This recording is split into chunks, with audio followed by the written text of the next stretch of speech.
আল্লাহ নবী সাল্লাল্লাহু আলাইহি ওয়াসাল্লামের আদর্শ ছাড়া দুনিয়ার আর কোনো তন্ত্র মন্ত্র আমরা বিশ্বাস করি না, আমরা মানি না, আমরা মানতে পারি না। আপনি মুক্তিযুদ্ধের চেতনার কথা বলে, সংবিধানের কথা বলে আল্লাহর কোরআনের বিরুদ্ধে আইন করবেন। আপনি মুক্তিযুদ্ধের চেতনার কথা বলে আমার নবীর আদর্শের বিরুদ্ধে আইন করবেন। আপনি মুক্তিযুদ্ধের চেতনার কথা বলে আল্লাহর কোরআনের বিরুদ্ধে আইন করবেন। যে আইন আল্লাহর কোরআনের বিরুদ্ধে যাবে, যে আইন আমার নবীর আদর্শের বিরুদ্ধে যাবে, ওই আইন ভারতের দালালরা মানতে পারে, কোনো মুসলমান মানতে পারে না। কোনো মুসলমান মানতে পারে। এজন্য আমাদের হিসাব অত্যন্ত সহজ। আমাদের আদর্শ নবী করিম, আর বলেন না, আমাদের আদর্শ নবী করিম। দেখেন, আমাদের নবী করিম সাল্লাল্লাহু আলাইহি ওয়াসাল্লাম আমাদেরকে অনেক মহব্বত করতেন। করতেন না? আর আসতে বলেন, করতেন কি করতেন না? নবী করিম সাল্লাল্লাহু আলাইহি ওয়াসাল্লাম আমাদেরকে কতটুকু মহব্বত করতেন, এই মহব্বতের পরিমাণ বুঝতে হলে আমি অনেক হাদিস আছে, দুই একটা হাদিস শোনাই, তাহলে বুঝবেন। ইমাম বাজ্জার রাহিমাহুল্লাহ মুসনাদে বাজ্জারে হাদিস এনেছেন। নবী করিম সাল্লাল্লাহু আলাইহি ওয়াসাল্লাম বলেন, আমার উম্মতেরা শোনো, লিকুল্লি নবিয়্যিন দাওয়াতুন মুস্তাজাবাহ ওয়া ক্বাদ তাআজ্জালা কুল্লু নবিয়্যিন দাওয়াতাহুম ওয়া ইন্নী ইখতারতু দাওয়াতি লিআহলিল কাবায়ির মিন উম্মতি। সরওয়ার দু আলম সাল্লাল্লাহু আলাইহি ওয়াসাল্লাম বলেন, আমার উম্মতেরা শোনো, আল্লাহ তাআলা দুনিয়াতে যত নবী পাঠিয়েছেন, আল্লাহ তাআলা দুনিয়াতে যত রাসূল পাঠিয়েছেন, লিকুল্লি নবিয়্যিন দাওয়াতুন মুস্তাজাবাহ, আল্লাহ তাআলা সব নবীকে, আল্লাহ তাআলা সব রাসূলকে দুনিয়াতে একটা কবুল দুআর অফার করেছিলেন। দাওয়াতুন মুস্তাজাবাহ, আল্লাহ তাআলা সব নবীকে দুনিয়াতে একটা কবুল দুআর অফার করেছেন। আল্লাহ তাআলা সব নবীকে একবার বলেছেন, নবী আপনি দোয়া করেন, এখন যেই দোয়া করবেন সেই দোয়া কবুল করব, যা চাইবেন তা আপনাকে দান করব, যা করে দেওয়ার কথা বলবেন তা আপনাকে করে দিব। সরওয়ার দু আলম সাল্লাল্লাহু আলাইহি ওয়াসাল্লাম বলেন, ওয়া ক্বাদ তাআজ্জালা কুল্লু নবিয়্যিন দাওয়াতাহুম, সব নবীরা, সব রাসূলরা তাদের স্পেশাল দোয়াটা দুনিয়াতে করে চলে গিয়েছেন। আমার নবী সরওয়ার দু আলম সাল্লাল্লাহু আলাইহি ওয়াসাল্লাম বলেন, ওয়া ইন্নী ইখতারতু দাওয়াতি লিআহলিল কাবায়ির মিন উম্মতি, আল্লাহ তাআলা যখন আমাকে অফার করেছেন, আল্লাহ তাআলা যখন আমাকে সুযোগ দিয়েছেন, আমি আমার স্পেশাল দোয়াটা দুনিয়াতে করি নাই, আমি আমার স্পেশাল দোয়াটা দুনিয়াতে করি নাই, আমি আমার স্পেশাল দোয়াটা হাসরের মাঠের জন্য রেখে দিয়েছি, আমি আমার স্পেশাল দোয়াটা কিয়ামতের মাঠের জন্য রেখে দিয়েছি। আমার যে সকল উম্মাহ কবিরা গুনাহ করে জাহান্নামে হয়ে যাবে, আমি আমার স্পেশাল দোয়া দিয়ে কিয়ামতের দিন সুপারিশ করে তাদেরকে জান্নাতে নিয়ে আসব। এজন্য কিয়ামতের দিন আমার নবী হবেন সবচেয়ে বড় সুপারিশকারী। যারা আমার নবীর সুপারিশ স্বীকার করবে না, যারা আমার নবীর এই শান এবং মানকে মর্যাদা করবে, যারা আমার নবীর এই শান এবং মানকে স্বীকার করবে না, যারা আমার নবীর এই শান মানকে সহ্য করতে পারবে না, এরা ইহুদি খ্রিস্টানের দালাল ছাড়া কিছু না। আমার নবীর পাওয়ার কথা জানেন? সুবহানাল্লাহ পড়েন না, আস্তে পড়েন, এই জোরে পড়েন না সুবহানাল্লাহ।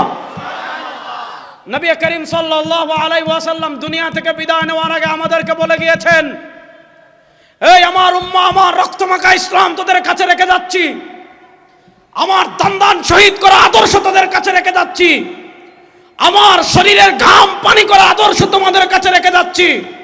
আমার ইসলামের উপর অটল থাকবি, আমার দ্বীনের উপর অটল থাকবি, আমার আদর্শের উপর অটল থাকবি। তুই চিন্তা করিস না, আনা ফারাতুল লাকুম ইনদাল হাউযি ইয়াউমাল কিয়ামা, কিয়ামতের মাঠে আমি নবী হাউজে কাউসারে তোদের অপেক্ষা করতে থাকব। আল্লাহ নবী সাল্লাল্লাহু আলাইহি ওয়াসাল্লাম বলেন, আমার উম্মাহ শোনো, ওয়া আদাদু কুবিহি মিসলু আদাদিন নুজুম, ওয়া আদাদু কুবিহি মিসলু আদাদিন নুজুম। সারা বাংলাদেশের মানুষ মিলে আসমানের তারকা গুণে শেষ করতে পারবে না, সারা চাঁপাইনবাবগঞ্জের মানুষ মিলে আসমানের তারকা গুণে শেষ করতে পারবে না। সরওয়ার দু আলম সাল্লাল্লাহু আলাইহি ওয়াসাল্লাম বলেন, আল্লাহ তাআলা আসমানের তারকা সমপরিমাণ পান পাত্র হাউজে কাউসারের পারে সাজিয়ে রেখেছেন। কিয়ামতের দিন সরওয়ার দু আলম সাল্লাল্লাহু আলাইহি ওয়াসাল্লাম তার নিজ হাতে আমাদেরকে হাউজে কাউসারের পানি পান করাবেন। আল্লাহ নবীর হাতে হাউজে কাউসারের পানি আমরা পান করতে চাই কি চাই না? চাই কি চাই না? দেখেন আল্লাহ নবী সাল্লাল্লাহু আলাইহি ওয়াসাল্লাম যখন বলেছেন আনা ফারাতুল লাকুম ইনদাল হাউজ, যে কিয়ামতের দিন আমি হাউজে কাউসারে তোমাদের অপেক্ষা করব, তোমাদের অগ্রগামী হিসাবে আমি থাকব। এক গ্রাম্য সাহাবী দাঁড়িয়েছেন সহজ সরল, তিনি বলেন ইয়া রাসূলুল্লাহ, হাউজে কাউসারে আপনি আপনার উম্মার অপেক্ষা করবেন ভালো কথা, কিন্তু কিয়ামতের দিন তো শুধু আপনার উম্মা উঠবে, ব্যাপারটা তো এমন না। কিয়ামতের দিন যা নবী ওয়া মাআহু রাজুলান, যা নবী ওয়া মাআহু ইসনান, কিয়ামতের দিন এমন নবী আসবেন যার সাথে একজন উম্মা, কারোর সাথে দুইজন উম্মা, কারোর সাথে তিনজন উম্মা, কারোর সাথে চারজন উম্মা, কারোর সাথে পাঁচজন উম্মা, কারোর সাথে ছয়জন উম্মা, কারোর সাথে 100 উম্মা, কারোর সাথে 1000 উম্মা, কারোর সাথে লক্ষ উম্মা। এই লক্ষ হাজার কোটি মানুষ সব নবীরা তাদের উম্মা নিয়ে আসবে। ওই দিন না হয় আপনি সিদ্দিক আকবরকে চিনবেন, তাকে আপনি দুনিয়াতে দেখেছেন। ওই দিন না হয় আপনি ওমর ইবনুল খাত্তাব রাদিয়াল্লাহু তাআলাকে চিনবেন, তাকে আপনি দেখেছেন। ওই দিন না হয় আপনি উসমান গনিকে চিনবেন, তাকে আপনি দেখেছেন। ওই দিন না হয় আপনি আলীকে চিনবেন, তাকে আপনি দেখেছেন। ওই দিন না হয় সাহাবায়ে কেরাম রিদওয়ানুল্লাহি আলাইহিম আজমাইনকে আপনি চিনবেন, তাদেরকে আপনি দুনিয়াতে দেখেছেন।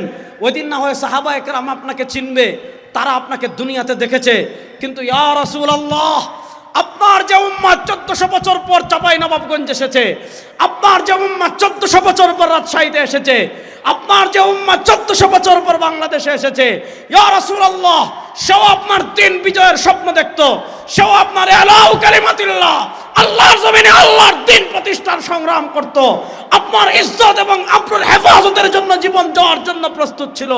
ইয়া রাসূলুল্লাহ, ওই চাঁপাইনবাবগঞ্জের ওই মানুষকে তো আপনি দুনিয়াতে দেখেন নাই, বরিশালের ওই মানুষকে তো আপনি দুনিয়াতে দেখেন নাই, রাজশাহীর ওই মানুষকে তো আপনি দুনিয়াতে দেখেন নাই, তারাও আপনাকে দুনিয়াতে দেখেন নাই।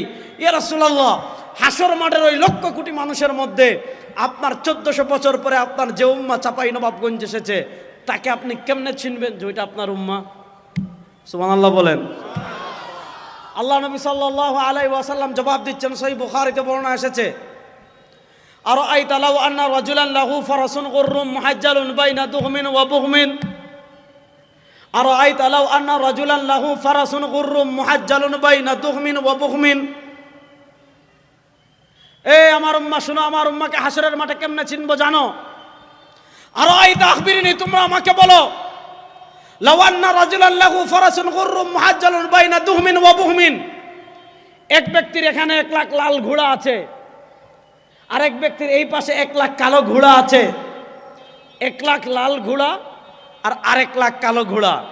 এই 1 লাখ লাল ঘোড়ার মধ্যে একটা ঘোড়া চান কপালে, যেটার কপাল সাদা, যেটার পা সাদা। 1 লাখ কালো ঘোড়ার মধ্যে একটা ঘোড়া চান কপালে, যেটার পা সাদা, যেটার কপাল সাদা। বলেন তো চাঁপাইনবাবগঞ্জের মুসলমান, এই 1 লাখ ঘোড়ার মধ্যে একটা ঘোড়া যদি চান কপালি হয়, যেটার পা সাদা, যেটার কপাল সাদা, এই 1 লাখ ঘোড়ার মধ্যে একটা চান কপালি ঘোড়া খুঁজে বের করতে মালিকের কোনো কষ্ট হবে? আর আসতে বলেন, মালিকের কোনো কষ্ট হবে? কিয়ামতের দিন সব নবীর উম্মাহ উঠবে, কিন্তু সহিহ বুখারীর বর্ণনা এসেছে, নবী করিম সাল্লাল্লাহু আলাইহি ওয়াসাল্লাম বলেন, ইন্না উম্মতি ইউরাদুনা ইয়াওমাল কিয়ামাতি গুররাম মুহাজ্জালিনা মিন আসারিল ওয়াদু, ইন্না উম্মতি ইউরাদুনা ইয়াওমাল কিয়ামাতি গুররাম মুহাজ্জালিনা মিন আসারিল ওয়াদু, ফামান ইসতাতা আন ইউতিলা গুররাতাহু ফালইয়াফআল। সরওয়ার দু আলম সাল্লাল্লাহু আলাইহি ওয়াসাল্লামের উম্মাহ শেষ রাত্রে ঘুমাইতে পারে না, জাগ্রত হয়ে যায়। ফজরের সময় ঘুমাইতে পারে না, জাগ্রত হয়ে যায়। ওযু করতে হাত দৌত করে, ওযু করতে পা দৌত করে, ওযু করতে চেহারা দৌত করে। নবী করিম সাল্লাল্লাহু আলাইহি ওয়াসাল্লাম বলেন, এই যে আমার উম্মাহ ওযু করতে হাত দৌত করেছে, এই যে আমার উম্মাহ ওযু করতে চেহারা দৌত করেছে, এই যে আমার উম্মাহ ওযু করতে পা দৌত করেছে, কিয়ামতের দিন তার হাত, পা, চেহারা নূরে তারকার মতো জ্বলজ্বল করতে থাকবে।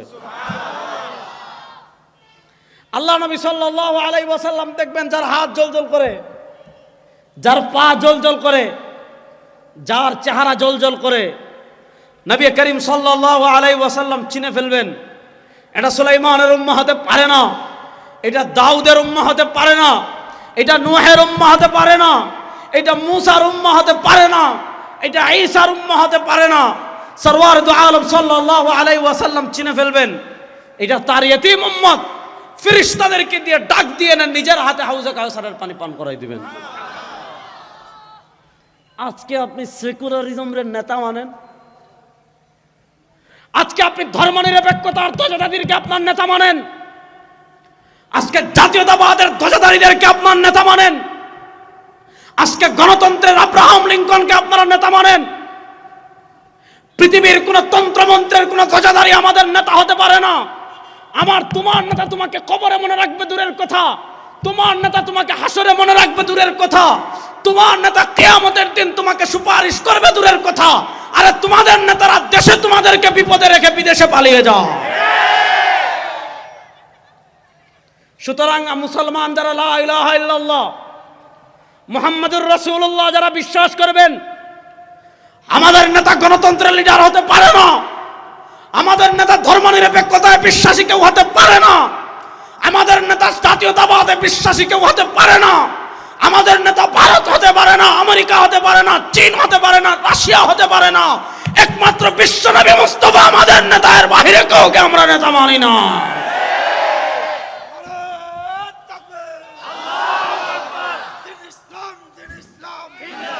সুতরাং বিশ্বনবীকে নেতা মানতে প্রস্তুত আছেন না নাই? এতে সমস্যা হইলো এই জায়গায় আমরা মনে করি নবীর আদর্শ নামাজে হাত বান্ধায়, হ্যাঁ, যে নামাজে হাত এখানে বাঁধবো না এখানে বাঁধবো, ওরে সহি রে, সব সহি নবীর হাত বাঁধার বেটা হাত বাঁধবো না, কি হয়েছে? হাতই বাঁধবো না, কি হয়েছে? একদল হুজুর কো এখানে বাঁধতে, আপনারা কোন নাবির নিচে, আমি বাঁধবই না, যা নামাজ হবে কি হবে না? কথা বলেন না। আপনি মক্কা মদিনা গেলে দেখবেন কত মানুষ হাতই বাঁধে না। আপনি নবীর আদর্শ খুঁজে না আমিন জুড়ে বলতে, রাস্তা বলতে, হ্যাঁ আমিনি বলবো না, তো কি হয়েছে? আমিনি বলবো না, জুড়েও না আসতেও না, আমিনি বলবো না, যা তো মান নেই। একদল বলতেছে আমিন জুড়ে বলতে, আরেক দল বলতেছে আমিন আসতে বলতে, আমি না আমিনি বলবো না, আমার নামাজ হবে কি হবে না? তাহলে বোঝা গেল এটা কোনো বিষয়ই না। আজকে শুধু আপনি নবীর আদর্শ খুঁজে না আমিন বলার ক্ষেত্রে, আজকে আপনি নবীর আদর্শ খুঁজেন নামাজে হাত বাঁধার ক্ষেত্রে, আপনার রাজনীতিতে নবীর আদর্শ কোথায়? আপনার সংবিধানে নবীর আদর্শ কোথায়? আপনার সংসদে নবীর আদর্শ কোথায়? আপনার অর্থনীতিতে নবীর আদর্শ কোথায়? আপনার রাজনীতি বাদ দিয়ে, অর্থনীতি বাদ দিয়ে, সংবিধান বাদ দিয়ে, সংসদ বাদ দিয়ে দুই একটা সামান্য বিষয়ে নবীর আদর্শের কথা বলে যদি উম্মার ভিতর বিভক্তি সৃষ্টি করেন, আপনার তো বলে মুনাফিক এই জমিনে আর কেউ না। হিসাব অত্যন্ত সহজ, ভালো করে বুঝবেন। তাহলে আমরা আমাদের নবীকে লিডার মানার জন্য প্রস্তুত আছি না না? ইনশাআল্লাহ। জোরে বলেন, আমার নবীকে লিডার মানার জন্য প্রস্তুত আছি না না? ইনশাআল্লাহ। এই আমার নবীকে লিডার মানার জন্য প্রস্তুত আছি না না? ইনশাআল্লাহ। এবার আসেন, নবীকে লিডার মানতে হলে নবী কি করেছেন এই আলোচনা আসতেছে, মূল বিষয়, সময় কম, ভালো করে বুঝেন। আল্লাহ নবী সাল্লাল্লাহু আলাইহি ওয়াসাল্লামের মাক্কি জীবন আপনারা জানেন। আল্লাহ নবী সাল্লাল্লাহু আলাইহি ওয়াসাল্লাম মাক্কি জীবনে কত কষ্ট করেছেন। আহা, আমার নবীর মাকাম কত। আল্লাহ বলেন ওয়া রাফা'না লাকা যিকরাক, সুবহানাল্লাহ পড়েন। ভাই কিপটামি করেন না, জুড়ে পড়েন তো সুবহানাল্লাহ। আলাম নাশরাহ লাকা সাদরাকা ওয়া ওয়াদা'না আনকা বিজরাক আল্লাযী আনকাযা যাহরাকা ওয়া রাফা'না লাকা যিকরাক। আল্লাহ বলেন, ও আমার হাবিব, আপনার সম্মান চাপাই নবাবগঞ্জের মানুষ বাড়ানো লাগবে না, আপনার সম্মান রাজশাহীর মানুষ বাড়ানো লাগবে না, আপনার সম্মান নওগাঁর মানুষ বাড়ানো লাগবে না। ওয়া রাফা'না লাকা যিকরাক, হাবিব আপনার সম্মান আমি আল্লাহ বুলন্দ করে দিয়েছি। তাহলে আমার নবীর সম্মান বুলন্দ করেছেন কে? আল্লাহ। না, আসতে বলেন, আরো আসতে বলেন, দুই হাত তুলে বলেন, আমার নবীর সম্মান বুলন্দ করেছেন কে? আল্লাহ। বলেন না, আমার নবীর সম্মান বুলন্দ করেছেন কে? আল্লাহ। কেমনে সম্মান বুলন্দ করেছেন? হাদিসে কুদসিতে আল্লাহ বলেন, ইযা যুকিরতু যুকিরতা মাই, ইদা যুকিরতু যুকিরতা মাই, ইদা যুকিরতু যুকিরতা মাই। ও আমার হাবিব, যেখানে আমার আলোচনা সেখানে আপনার আলোচনা। আপনি কালিমা তয়্যিবা যান, লা ইলাহা ইল্লাল্লাহ, আল্লাহর তাওহীদ পাবেন, সাথে আমার নবীর রিসালাত পাবেন, মুহাম্মাদুর রাসূলুল্লাহ। আপনি কালিমা শাহাদায় যান, আশহাদু আল্লা ইলাহা ইল্লাল্লাহ, সাথে আমার নবীর রিসালাত পাবেন, আশহাদু আন্না ওয়া আশহাদ। আপনি কালিমা শাহাদায় যান, আশহাদু আল্লা ইলাহা ইল্লাল্লাহ ওয়াহদাহু লা শারীকা লা, সাথে আমার নবীকে পাবেন, ওয়া আশহাদু আন্না মুহাম্মাদান আবদুহু ওয়া রাসূলুহু। আপনি আযানে যান, আশহাদু আল্লা ইলাহা ইল্লাল্লাহ, সাথে আমার হাবিবকে পাবেন, আশহাদু আন্না মুহাম্মাদার রাসূলুল্লাহ। আপনি কবরে যান, মার রাব্বুক ওয়া মা দীনুক, সাথে আমার হাবিবকে পাবেন, ওয়া মান হাযার রাজুলুল্লাযী বুইসা ওয়া মান হাযার রাজুলুল্লাযী বুইসা ফীকুম। আপনি হাসরের মাঠে যান, সরওয়ারে দু আলম বলেন, আরে বেটা, আমি আল্লাহর লিওয়ায়ে হামদের নিচে সিজদায় পড়ে তোদের জন্য কান্না করব। সুতরাং আমার নবীর সম্মান বুলন্দ করেছেন কে? আল্লাহ। হিসাব অত্যন্ত সহজ। বাংলাদেশে আপনি নাস্তিক হয়ে থাকেন, আমার আপত্তি নেই, থাকেন। আপনি নাস্তিক হবেন নাকি মুরতাদ হবেন নাকি ইহুদি হবেন না খ্রিস্টান হবেন, আপনি গরুর মুত খাবেন নাকি গরুর পেশাব খাবেন নাকি গরুর গোবর খাবেন, আপনার ইচ্ছা, যেমন চাই খান, কোনো সমস্যা নেই। আপনি নাস্তিক হন, আমার আপত্তি নাই। আপনি বৌদ্ধ হন, আমার আপত্তি নাই। আপনি ইহুদি হন, আমার আপত্তি নাই। আপনি খ্রিস্টান হন, আমার আপত্তি নাই। কিন্তু আপনি নাস্তিক নামে যদি আমার নবীকে গালি দেন, আপনি নাস্তিকতাবাদের নামে আমার নবীর ইজ্জতের দিকে আঙ্গুল তুলেন, আপনি নাস্তিকতাবাদের নামে যদি আমার নবীর দিকে আমার নবীর সম্মানহানি করার চেষ্টা করেন, পরিষ্কার ভাষায় ঘোষণা করছি, আল্লাহ নবীর সম্মানের দিকে বাংলাদেশে যারা আঘাত করবে তাদেরকে জীবন্ত কবর দিয়ে দিব, এই দেশে থাকতে দেব না।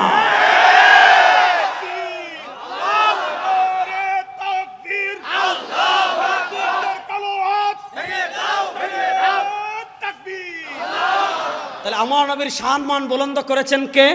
সম্মান কত, আমার নবীর সম্মান কত। ছোট্ট মুহাম্মদ সাল্লাল্লাহু আলাইহি ওয়াসাল্লাম মদিনার মরুভূমিতে, ছোট্ট মুহাম্মদ সাল্লাল্লাহু আলাইহি ওয়াসাল্লাম মক্কার মরুভূমিতে, ছোট্ট মুহাম্মদ সাল্লাল্লাহু আলাইহি ওয়াসাল্লাম তায়েফের মরুভূমিতে তার দুধ ভাইয়ের সাথে ছাগল চড়াইতে যান। উপরে প্রচণ্ড রোদ, উপরে প্রচণ্ড রোদ, উপরে প্রচণ্ড সূর্য, মক্কার বালু গরম হয়ে আছে, তায়েফের বালু গরম হয়ে আছে, পা ফেলা যায় না, ঘেমে মানুষ একাকার। আব্দুল্লাহ বলেন, আমি দেখি ছোট্ট মুহাম্মদ যেদিকে দৌড়ায়, ছোট্ট মুহাম্মদ যেদিকে দৌড়ায়, আকাশের মেঘ ছোট্ট মুহাম্মদকে ছায়া দেয়। হযরত আসমা বিনতে আবু বকর রাদিয়াল্লাহু তাআলা আনহা থেকে বর্ণনা এসেছে, এই বর্ণনা পরে বলি। হযরত আবু হুরায়রা রাদিয়াল্লাহু তাআলা আনহু বর্ণনা করেছেন, হযরত আবু হুরায়রা রাদিয়াল্লাহু তাআলা আনহু বর্ণনা করেছেন, খারাজতু লাইলাতাম মুকমিরা, একবার আকাশের পূর্ণিমার চাঁদ, আমি নবী করিম সাল্লাল্লাহু আলাইহি ওয়াসাল্লামের সাথে রাস্তা দিয়ে হাঁটি, ফারাআইতু মাররাতান ইলাল কামারি ওয়া মাররাতান ইলা ওয়াজহি রাসূলিল্লাহি সাল্লাল্লাহু আলাইহি ওয়াসাল্লাম। আমি একবার পূর্ণিমার চাঁদের দিকে তাকাই, আরেকবার সরওয়ারে দু আলম সাল্লাল্লাহু আলাইহি ওয়াসাল্লামের চেহারার দিকে তাকাই, একবার পূর্ণিমার চাঁদের দিকে তাকাই, আরেকবার আমার সরওয়ারে দু আলমের চেহারার দিকে তাকাই। সাহাবী বলেন, আমি আল্লাহর জাতের কসম করে বলি, আমার নবীর চেহারা মুবারক আকাশের পূর্ণিমার চাঁদের চেয়ে বেশি সুন্দর। হযরত আসমা বিনতে আবু বকর রাদিয়াল্লাহু তাআলা আনহু বলেন, আজকে আমি আপনি ঘামি, আমি আপনি ঘামলে ঘাম থেকে যাতে দুর্গন্ধ বের না হয়, আতর ব্যবহার করি, স্প্রে ব্যবহার করি, কত কিছু ব্যবহার করি।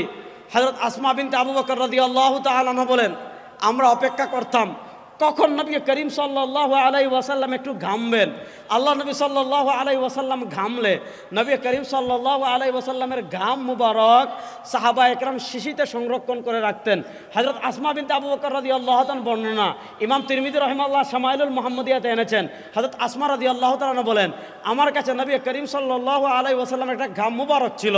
আরবের বড় যখন কোনো পার্টিতে যেতাম, আরবের বড় কোনো বিবাহের অনুষ্ঠানে যখন আমি যেতাম, আল্লাহ নবী সাল্লাল্লাহু আলাইহি ওয়াসাল্লামের ঘাম মুবারক একটু লাগিয়ে যেতাম। হযরত আসমা রাদিয়াল্লাহু তাআলা বলেন, আল্লাহ নবী সাল্লাল্লাহু আলাইহি ওয়াসাল্লামের ঘাম মুবারক মেশকে আম্বরের চেয়ে বেশি সুগন্ধশীল।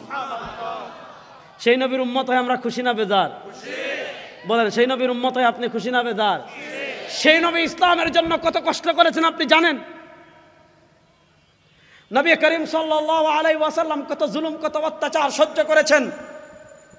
সর্বশেষ মক্কার কাফেরেরা যখন সরওয়ারে দু আলম সাল্লাল্লাহু আলাইহি ওয়াসাল্লামকে দুনিয়া থেকে বিদায় করে দেওয়ার ষড়যন্ত্র করেছে, তাকে হত্যা করার ষড়যন্ত্র করেছে, আল্লাহ তাআলা নবী করিম সাল্লাল্লাহু আলাইহি ওয়াসাল্লামকে মদিনায় হিজরত করার নির্দেশ দিলেন। হযরত সিদ্দিক আকবর রাদিয়াল্লাহু তাআলা আনহুর সাথে নবী করিম সাল্লাল্লাহু আলাইহি ওয়াসাল্লাম যখন মদিনার উদ্দেশ্যে রওনা হয়েছেন, আল্লাহ নবী সাল্লাল্লাহু আলাইহি ওয়াসাল্লাম তখন তিনটা দোয়া করেছিলেন। সূরা বনী ইসরাঈলে আল্লাহ সেই তিন দোয়া বর্ণনা করেছেন। রব্বি আদখিলনি মুদখালা সিদক ওয়া আখরিজনি মুখরাজা সিদক ওয়াজআলনি মিন লাদুনকা সুলতানান নাসীরা। আল্লাহ নবী সাল্লাল্লাহু আলাইহি ওয়াসাল্লাম দোয়া করছেন, রব্বি আদখিলনি মুদখালা সিদকিন, আল্লাহ আমাকে মদিনায় প্রবেশ করান শান্তি এবং নিরাপত্তার সাথে।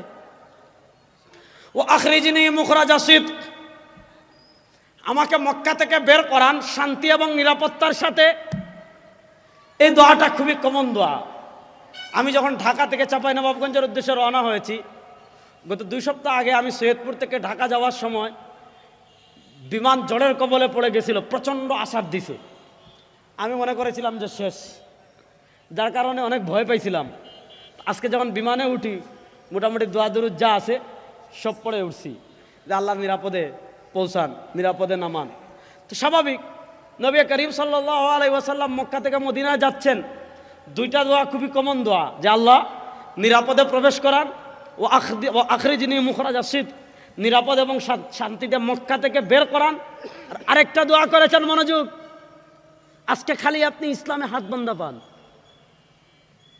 অথচ আল্লাহ নবী সাল্লাল্লাহু আলাইহি ওয়াসাল্লাম এই স্পর্শকাতর সময় 3 নম্বর দোয়া করেছেন, ওয়াজআলনি মিন লাদুনকা সুলতানান নাসীরা, ওয়াজআলনি মিন লাদুনকা সুলতানান নাসীরা, ওয়াজআলনি মিন লাদুনকা সুলতানান নাসীরা।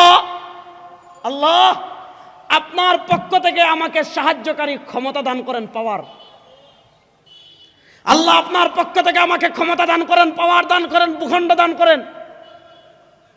প্রশ্ন হলো, আল্লাহ নবী সাল্লাল্লাহু আলাইহি ওয়াসাল্লাম ক্ষমতার দোয়া কেন করলেন? আল্লাহ নবী সাল্লাল্লাহু আলাইহি ওয়াসাল্লাম ভূখণ্ডের দোয়া কেন করলেন?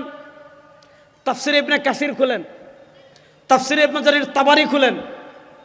হযরত কাতাদা রাহিমাহুল্লাহর বক্তব্য, ইমাম ইমাদউদ্দিন ইবনে কাসির রাহিমাহুল্লাহ তাফসীর ইবনে কাসিরে বর্ণনা করেছেন।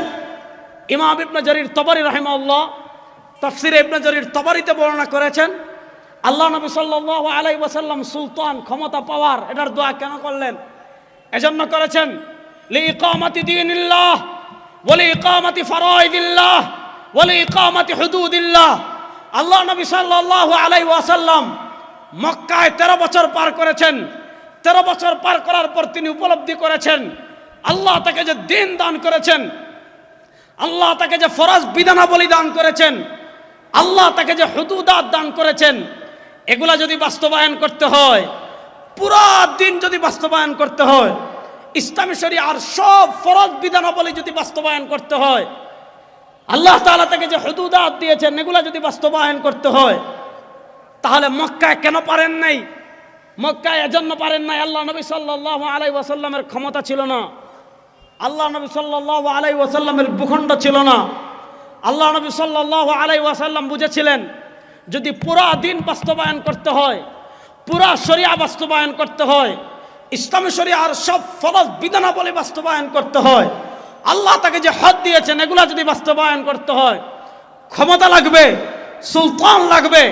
এজন্য নবী করিম সাল্লাল্লাহু আলাইহি ওয়াসাল্লাম মক্কা থেকে মদিনায় যাওয়ার সময় 3 নম্বর যে দোয়া করেছেন, সেই দোয়া ছিল, ওয়াজআলনি মিন লাদুনকা সুলতানান নাসীরা। দেখেন আল্লাহ নবী সাল্লাল্লাহু আলাইহি ওয়াসাল্লামের দাওয়াতের ফ্লেভার কেমনে ছিল। আজকে আমাদের দেশের দাওয়াত কি জানেন? এক দলের দাওয়াত হইলে আপনি নামাজ পড়ছেন, এদের আর কোনো কাম নাই। আপনি নামাজ পড়ছেন, আপনার কেবল আপনার নামাজ হয় নাই, আপনি এভাবে হাত তোলেন নাই, এখানে হাত বাঁধেন নাই, আমিন জুড়ে বলেন নাই, নামাজের পর মুনাজাত করছেন, বাস। তাদের শরীয়ত এই 4-5 বিষয়ের মধ্যে। তাদেরকে কখনো দেখবেন না সেকুলারিজমের বিরুদ্ধে বক্তব্য দেয়, তাদেরকে কখনো দেখবেন না ন্যাশনালিজমের বিরুদ্ধে বক্তব্য দেয়, তাদেরকে কখনো দেখবেন না স্বৈরাচারের বিরুদ্ধে কোনো আন্দোলনের নামে। আল্লাহ নবীর ইজ্জতের উপর আঘাত আসে নাস্তিক মুরতাদদের বিরুদ্ধে, কখনো বুকে গুলি পেতে গুলি নেওয়ার জন্য বুক পেতে রাত পথে বের হওয়ার ইতিহাস এদের নয়। এদের ইতিহাস ব্রিটিশের দালালি করা, এদের ইতিহাস আওয়ামী লীগের দালালি করা, এদের ইতিহাস স্বৈরাচারের দালালি করা ছাড়া আর কিছু নয়। কথা ভালো করে বুঝেন। আল্লাহ নবী সাল্লাল্লাহু আলাইহি ওয়াসাল্লামের দাওয়াতের ফ্লেভারটা কেমনে ছিল বুঝেন। আল্লাহ নবী সাল্লাল্লাহু আলাইহি ওয়াসাল্লামের সিরাতের প্রথম কিতাব লিখেছেন ইমাম ইবনে হিশাম। আল্লাহ নবী সাল্লাল্লাহু আলাইহি ওয়াসাল্লামের সিরাতের প্রথম কিতাব লিখেছেন ইমাম ইবনে হিশাম, সিরাত ইবনে হিশাম। সিরাত ইবনে হিশামে ইমাম ইবনে হিশাম রাহিমাহুল্লাহ একটা বর্ণনা এনেছেন। আহা, আমার নবী আমাদের জন্য কত কষ্ট করেছেন।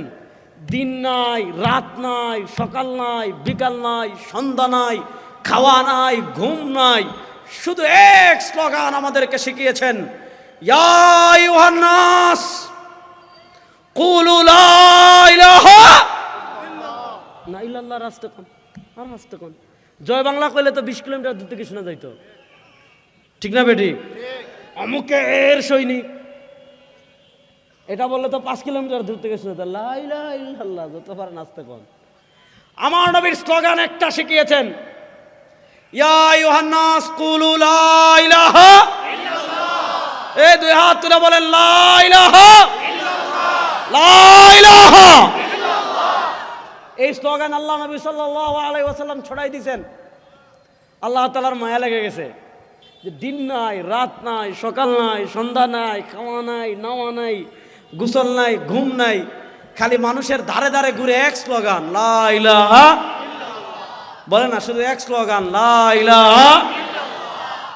আল্লাহ বলেন ফালা আল্লাকা বাখিউন নাফসাকা আলা আথারিহিম।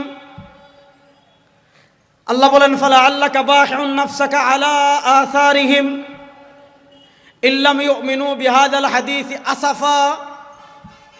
ও নবী, মনে হচ্ছে এরা যদি মুসলমান না হয়, এরা যদি কালেমা না পড়ে, এরা যদি তাওহীদ এবং রিসালাতে বিশ্বাসী না হয়, মনে হচ্ছে ফালা আল্লাকা বাখিউন নাফসাক, আপনি দাওয়াত দিতে দিতে দিতে দিতে নিজেকে শেষ করে ফেলবেন। আল্লাহ নবী সাল্লাল্লাহু আলাইহি ওয়াসাল্লাম দাওয়াতের যখনই সুযোগ পেতেন দাওয়াতের উদ্দেশ্যে বের হয়ে যেতেন। বর্ণনাটা এক যুবকরা একটু মনোযোগ দিয়ে শুনেন। আল্লাহ নবী সাল্লাল্লাহু আলাইহি ওয়াসাল্লামের মাক্কি জীবনে দাওয়াতের যে কয়েকটা মৌসুম ছিল তার ভিতর একটা ছিল হজের মৌসুম। হজের মৌসুমে সারা দুনিয়ার মানুষ মক্কায় আসতো। আল্লাহ নবী সাল্লাল্লাহু আলাইহি ওয়াসাল্লাম এই সময়টাকে দাওয়াতের কাজে ব্যবহার করতেন।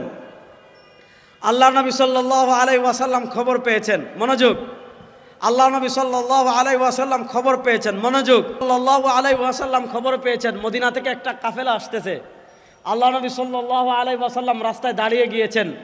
মদিনার কাফেলা এই চাঁদের টুকরাকে যখন দেখেছে, মদিনার কাফেলা যখন সরওয়ারে দু আলম সাল্লাল্লাহু আলাইহি ওয়াসাল্লামের চেহারা মুবারক দেখেছে, সরওয়ারে দু আলম সাল্লাল্লাহু আলাইহি ওয়াসাল্লামের চেহারা মুবারক যখন দেখেছে, আল্লাহ নবী সাল্লাল্লাহু আলাইহি ওয়াসাল্লাম হাত দিয়ে যখন তাদেরকে ইশারা করেছেন, আল্লাহ নবী সাল্লাল্লাহু আলাইহি ওয়াসাল্লামের চেহারা মুবারক দেখে মদিনার কাফেলা দাঁড়িয়ে বলেছে, এ কুরাইশের যুবক, কি বলতে চাও বলো।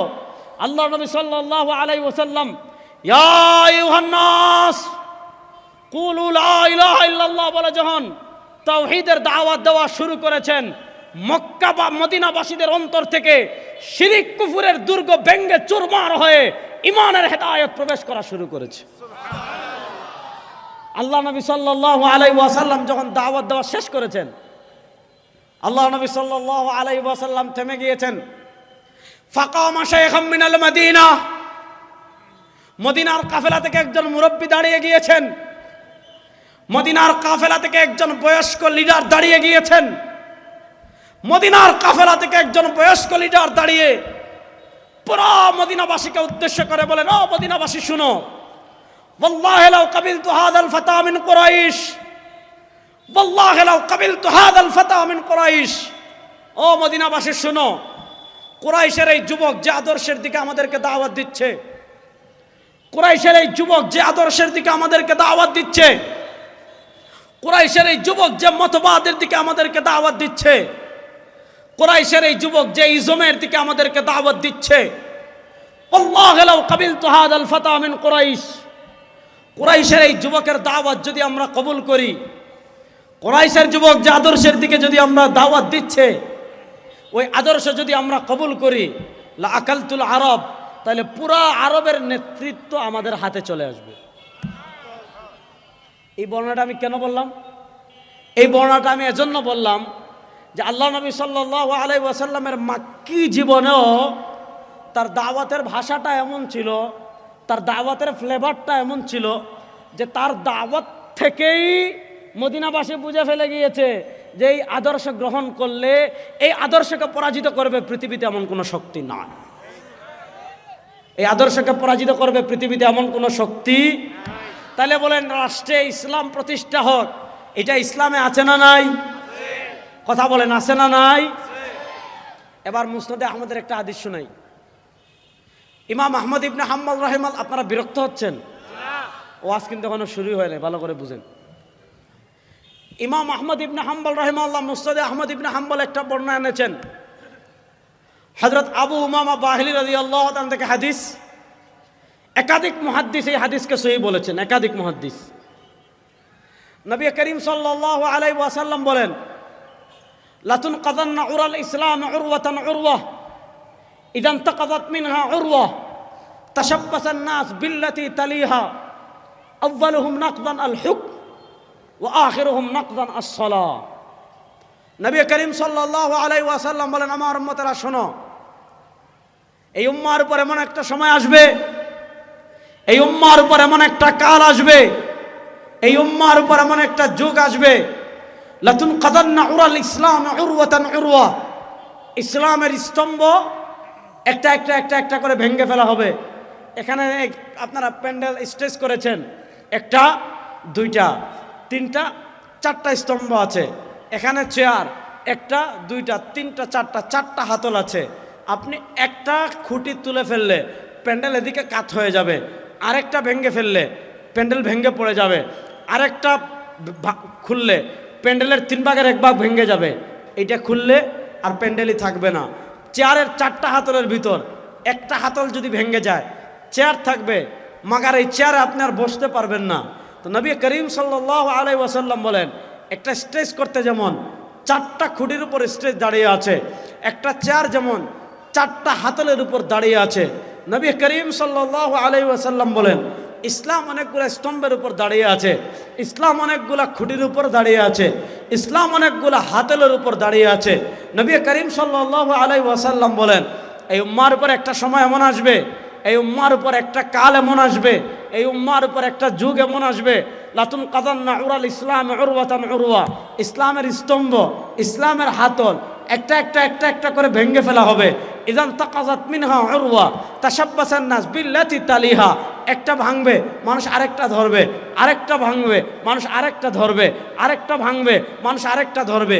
এভাবে একটা একটা একটা একটা একটা একটা করে, এভাবে একটা একটা একটা একটা একটা করে ইসলামের সবগুলা স্তম্ভ ভেঙে ফেলা হবে, ইসলামের সবগুলা খুঁটি ভেঙে ফেলা হবে, ইসলামের সবগুলা হাতল ভেঙে ফেলা হবে। এবার প্রথম কোনটা ভাঙবে? নবী করিম সাল্লাল্লাহু আলাইহি ওয়াসাল্লাম বলেন, আউয়ালুহুম নাকদান আল হুকম ওয়া আখিরুহুম নাকদান আস-সালাহ। প্রথম ইসলামের হাতল ভাঙবে ক্ষমতা, ক্ষমতা থেকে ইসলামকে সরাই দিবে। ক্ষমতা থেকে যদি ইসলামকে সরাই দে, পাওয়ারের জায়গা থেকে যদি ইসলামকে সরাই দে, ইসলামের অনেক বিধান তখন আপনি আর বাস্তবায়ন করতে পারবেন না, শেষ।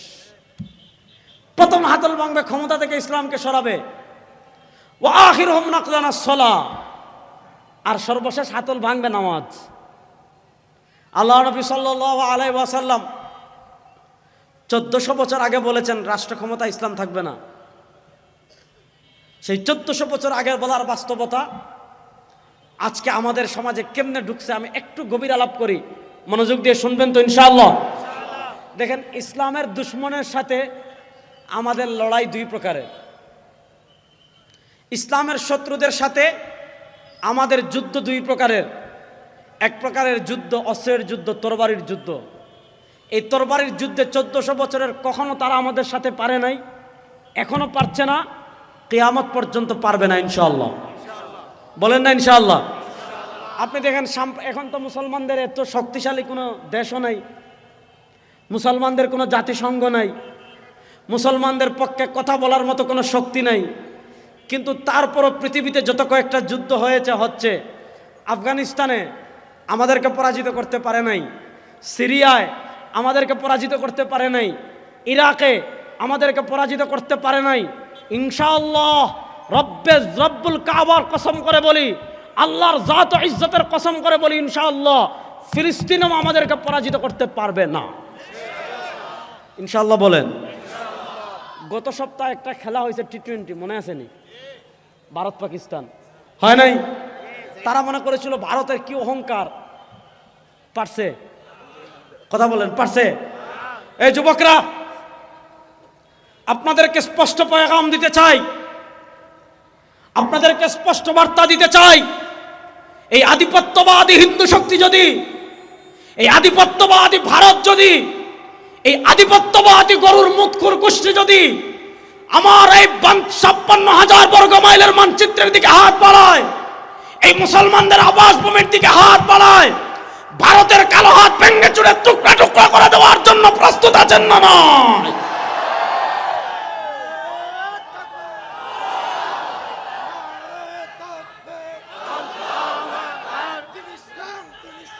এই শুনেন, দিল্লির গোলামি এই বাংলাদেশে আর চলবে না ইনশাআল্লাহ। ভারতের দালালি এই বাংলাদেশে আর চলবে না। মোদির প্রেসক্রিপশনে এই বাংলাদেশে আর চলবে না। দিল্লির দালালদের বিরুদ্ধে, দিল্লির বিরুদ্ধে লড়াই করার জন্য তারুণ্য প্রস্তুত আছে না ইনশাআল্লাহ?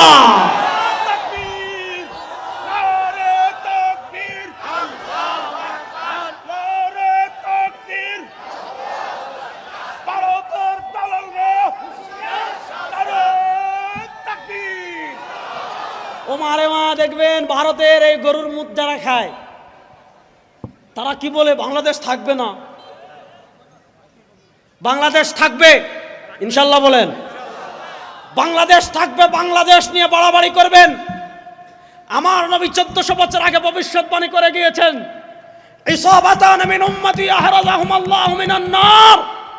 আমার উম্মার দুইটা দল এমন আছে, আমার উম্মার দুইটা বাহিনী এমন আছে, আমার উম্মার দুইটা গ্রুপ এমন আছে, এই দুই দলে যারা যোগ দিবে, এই দুই বাহিনীতে যারা যোগ দিবে, আহরাজাহুমুল্লাহু মিনান নার, আল্লাহ তাআলা ডাইরেক্ট তাদের উপর জাহান্নামের আগুনকে হারাম করে দিবেন।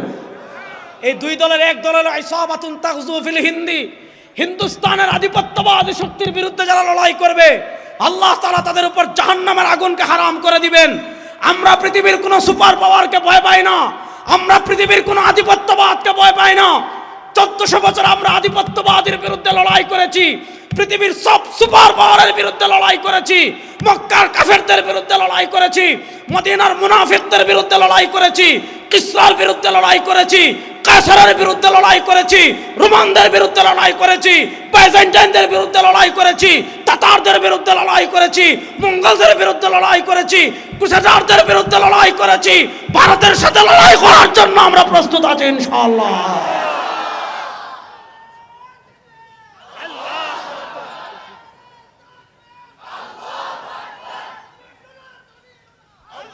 না, আল জিহাদ করে আরো ভয় পান না। সুতরাং পৃথিবীর কোন আধিপত্যবাদকে আমরা ভয় পাই।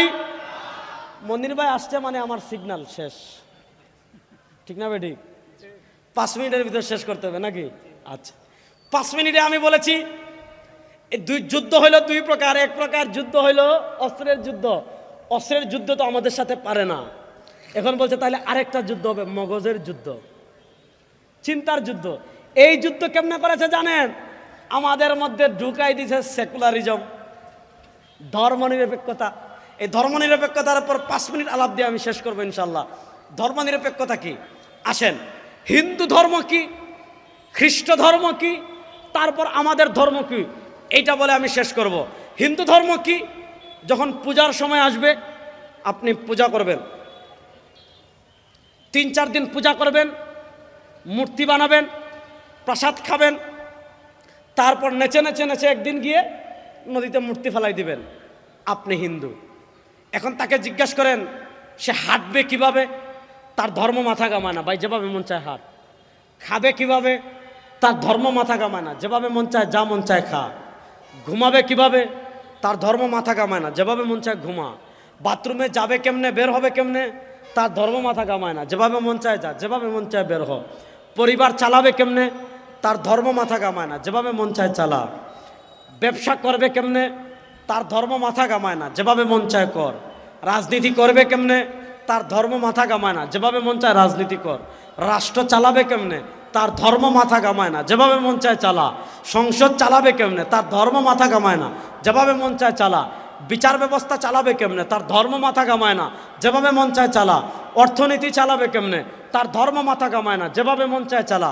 খ্রিস্টান রাজ্য পরিচালনার মৌলিক মূলনীতি ছিল কায়সর কায়সর, গির্জা গির্জা। ধর্ম থাকবে গির্জায়। রাষ্ট্র কেমনে চলবে, ধর্ম মাথা কামাবে না। বিচার ব্যবস্থা কেমনে চলবে, ধর্ম মাথা কামাবে না। অর্থনীতি কেমনে চলবে, ধর্ম মাথা কামাবে না। সংসদ কেমনে চলবে, ধর্ম মাথা কামাবে না। হাইকোর্ট কেমনে চলবে, ধর্ম মাথা কামাবে না। বিচার ব্যবস্থা কেমনে চলবে, ধর্ম মাথা কামাবে না। সংবিধান কেমন হবে, ধর্ম মাথা কামাবে না। রাষ্ট্রের ক্ষমতায় কারা আসবে, ধর্ম মাথা কামাবে না। রাষ্ট্রের সুপার পাওয়ার কেমনে চলবে, ধর্ম মাথা কামায় না। ধর্ম কোথায়, গির্জায়। এর বিপরীত আমাদের ইসলাম। আমি হাঁটবো কিভাবে, মনোযোগ মনোযোগ মনোযোগ। আমি হাঁটবো কিভাবে, মনোযোগ। আমি হাঁটবো কিভাবে, মনোযোগ। আমি হাঁটবো কিভাবে, ইসলামে আছে না নাই? বড় আস্তে কইলেন। আমি হাঁটবো কিভাবে, ইসলামে আছে না নাই? আমি খাবো কিভাবে, ইসলামে আছে না নাই? আমি ঘুমাবো কেমনে, ইসলামে আছে না নাই? আমি বাথরুমে যাবো কেমনে, বের হবো কেমনে, ইসলামে আছে না নাই? আমি ব্যবসা করবো কেমনে, ইসলামে আছে না নাই? আমি রাজনীতি করবো কেমনে, এটা ইসলামে নাই? হ্যাঁ বুঝা বলেন। আমি রাজনীতি করবো কেমনে, ইসলামে আছে না নাই? আমি সংসদ চালাবো কেমনে, ইসলামে আছে না নাই? আমি হাইকোর্ট সুপ্রিম কোর্ট কেমনে চালাবো, ইসলামে আছে না নাই? এবার আমাদের ভিতর ঢুকাই দিছে সেকুলারিজম। মানে ইসলাম কোথায় খুঁজবা, হাত বাঁধার ক্ষেত্রে। ইসলাম কোথায় খুঁজবা, আমিন বলার ক্ষেত্রে। ইসলাম কোথায় খুঁজবা, সিন্নি খাওয়ার ক্ষেত্রে। ইসলাম কোথায় খুঁজবা, জিলাপি খাওয়ার ক্ষেত্রে। আচ্ছা বলেন, হাত কোথায় বাঁধবেন, ওটা যেমন ইসলামে আছে। আমিন কেমনে বলবেন, ওইটাও যেমন ইসলামে আছে। নামাজ কেমনে পড়বেন, ওইটাও যেমন ইসলামে আছে। রোজা কেমনে রাখবেন, ওইটাও যেমন ইসলামে আছে। হজ কেমনে করবেন, ওইটাও যেমন ইসলামে আছে। যাকাত কেমনে দিবেন, ওইটাও ইসলামে যেমন আছে। সংসদ কেমনে চলবে, ইসলামে আছে না নাই? তাহলে প্রশ্ন হলো, এবার ঢুকাইছে সেকুলারিজম। মানে ইসলাম মানে নামাজ, ইসলাম মসজিদে, ইসলাম মাদ্রাসায়, ইসলাম আমিন জুড়ে বলায়, ইসলাম হাত বাঁধায়। তাহলে প্রশ্ন হইল, ইসলাম যদি হাত বাঁধায় থাকে, সংসদ কাদের, আমাদের। অর্থনীতি কাদের, আমাদের। বিচার ব্যবস্থা কাদের, আমাদের। চাঁপাইনবাবগঞ্জের মুসলমান সর্বশেষ পরিষ্কার মেসেজ দিতে চাই। 52 বছর এই বাংলাদেশ, মরহুম পীর সাহেব চরমুনাই রহমতুল্লাহ আলাইহি বলে গিয়েছিলেন, শুধু নেতা নয়, নীতির পরিবর্তন চাই। বাংলাদেশে 52 বছরে নেতার পরিবর্তন অনেকবার হয়েছে। 52 বছরে ক্ষমতার পরিবর্তন অনেকবার হয়েছে। 52 বছরে চেয়ারের পরিবর্তন অনেকবার হয়েছে। আর শুধু নেতার পরিবর্তন নয়, আর শুধু চেয়ারের পরিবর্তন নয়, গণতন্ত্র দেখেছেন, ধর্মনিরপেক্ষতা দেখেছেন, জাতীয়তাবাদ দেখেছেন, সমাজতন্ত্র দেখেছেন। এবার সংসদে ইসলাম দেখার জন্য কারা কারা প্রস্তুত আছেন ইনশাআল্লাহ? সংসদে ইসলাম দেখার জন্য প্রস্তুত আছেন না না ইনশাআল্লাহ? সুতরাং এবার আল কোরআনের আলো সংসদে জ্বালার জন্য প্রস্তুত আছেন না নয়? এবার আমার সাথে একটা স্লোগান দিবেন, নারায়ে তাকবীর, নারায়ে তাকবীর, কোরআন সুন্নাহর আলো। দেখছেন ট্যাবলেট কেমনে ঢুকাইছে, ঘরে ঘরে জ্বালো। তারা তো এটা চায় আপনি ঘরে জ্বালেন। আপনি কোরআন সুন্নাহর আলো ঘরে জ্বালেন, তারা আপনারা বাধা দিবে না। আপনি ঘরে জ্বালাই থাকেন। এই কোরআনের আলো শুধু ঘরে জ্বলবে না, সংসদেও জ্বলবে। কোরআনের আলো শুধু ঘরে জ্বলবে না, অর্থনীতিতেও জ্বলবে। কোরআনের আলো অর্থনীতি, সংসদ, আইন, আদালত, সংবিধান, সব জায়গায় কোরআনের আলো জ্বালার জন্য যুবকরা প্রস্তুত আছে না নয়?